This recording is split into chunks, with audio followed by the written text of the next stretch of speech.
الحمد لله الذي لا تراه العيون ولا تخالطه الظنون ولا يصفه الواصفون ولا تغيره الحوادث ولا يخشى الدوائر.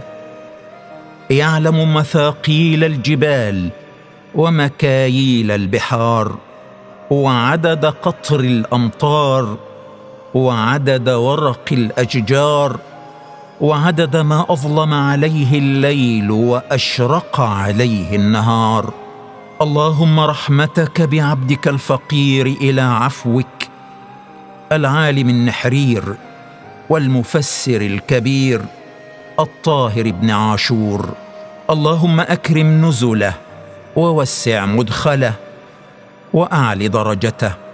اللهم جزه خير الجزاء، فقد أبان معاني كتابك واستخرج من الآيات آدابك وأحكامك، فنفعت به خلقك ونشر بين الأنام علمك.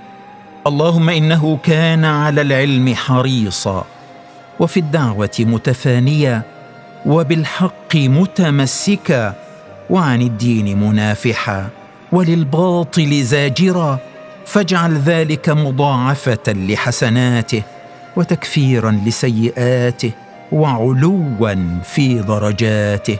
اللهم صل وسلم تسليما كثيرا على عبدك ونبيك وحبيبك سيدنا محمد وعلى آله وصحبه أجمعين.